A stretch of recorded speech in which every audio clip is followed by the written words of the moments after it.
All right, time for sports, and Myra's here with that. Take you to the soccer pitch, Myra. Can you believe it's playoff time already? It is indeed, isn't it? It is, Hudson, and will this be another November to remember for the Vikes men's soccer team? Bruce Wilson's boys were hoping to have their first win of the Canada West tournament in the books this afternoon, but they're going to have to wait until tomorrow to begin defending that national championship. Heavy snowfall at the University of Alberta forced the tournament to be pushed back a day. The Vikes will take on the University of Saskatchewan Huskies tomorrow at 10 a.m. All done. There's Tracy Rainbow Bright David running practice last night at UVic as the Vikes women's team prepare for the Canada West Final Four. Now, it starts tomorrow at Trinity Western, and the Vikes have drawn their rivals from UBC in their first game. Now, the Vikes do not need to beat UBC or anybody else for that matter at this tournament because they are hosting nationals next week. Now, despite that cushy situation, they need a solid showing at Canada West to act as a springboard into the biggest week of their soccer lives.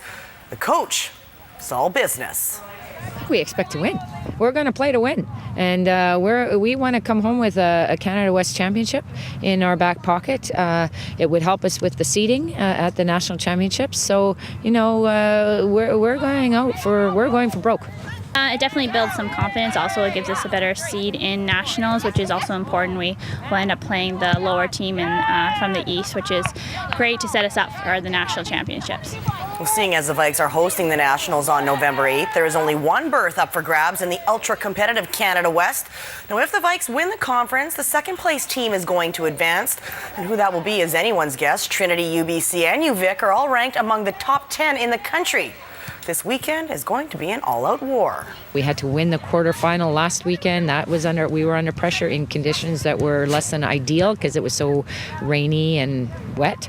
And so we dealt with that. And so I think as each game comes, we are building and we're building momentum. We just have to keep doing what we've been doing and keep working hard. We have some youth on our team, which brings some fire and excitement, but we also have some experience as well, which is always good and a key for performing well. All right, a tough day for the Vikes women's field hockey team at the Nationals in Toronto. Lynn Beecroft's bunch dropped both of their round-robin matchups on day one. Their 5-0 thumping by the Guelph Griffins was followed up by a 4-0 loss to their rivals from UBC. No shot at the gold. Bronze would be the best that they could do. The Vikes are the 4th-ranked seed in the 5-team tournament. The Victoria Grizzlies defenseman Nolan DeYoung is trading in his yellow and black jersey for one that's red and white. For the next few weeks anyways, DeYoung has cracked the Team Canada West roster for the upcoming World Junior A Hockey Challenge in Nova Scotia.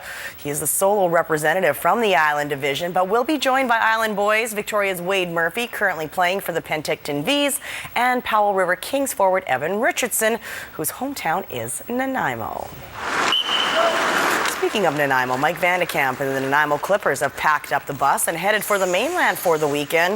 The first real road trip of the season for the Shipmen is going to be a busy one. They face Vernon tomorrow, Salmon Arm on Saturday, and the West Kelowna Warriors in a Sunday matinee.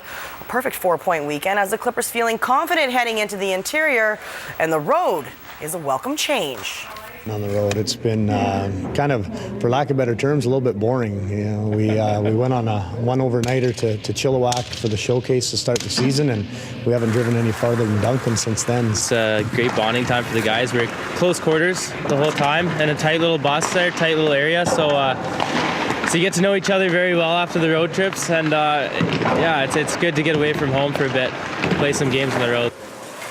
Well, the bonding has begun. Passengers on board the 12:30 ferry may have caught a glimpse of the Clipper idol. Yes, hopefully when the boys were done warming up their vocal cords, they put some thought into how they're going to fire up that power play.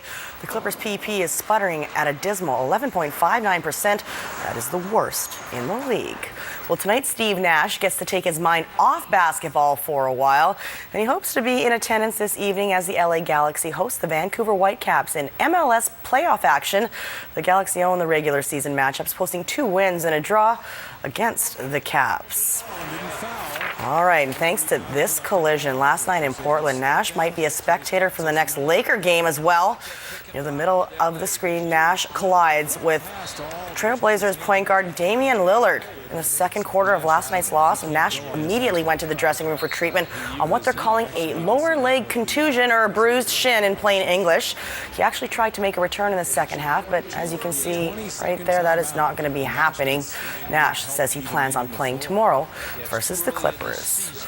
Well, if this little football thing doesn't work out for BC Lions running back Andrew Harris, perhaps he'll consider a career in our broadcasting biz. Harris was a guest today on Vancouver's CTV Morning Live, and when he was finished talking about Saturday's home game against the Saskatchewan Roughriders, well, the CTV Vancouver crew put Andrew to work. Where I played junior, nice, we're in Nanaimo now, so again, more rain. So surprise, surprise. So get your umbrellas out, it's gonna be raining, but it's still pretty mild out there. All right. Anywhere else? Gulf Islands, Victoria? Sorry. I'm sorry. I was just stuck in the Nanaimo. Yeah, Victoria's 12 and Gulf Islands again 11, and a little bit cloud here in Tofino.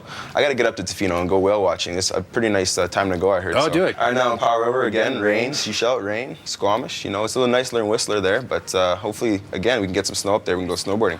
All right. Through a lower mainland. Pretty much all the same, it's rainy and at 12 degrees throughout the lower mainland. Hopefully we can get a little nicer weather for the weekend, but I doubt it. I doubt it as well, so I guess the roof will be closed at BC Place for the game against Saskatchewan. Indeed. He did not miss his calling. No, he's very good at football. I'm not going to say eyes in the back, Astrid, I think. He's good at that too, but a little focused on Nanaimo, which you might expect. Yeah, that's the only city on the island as far as Andrew's concerned. Well done. All right, thank you, Mike. You're welcome.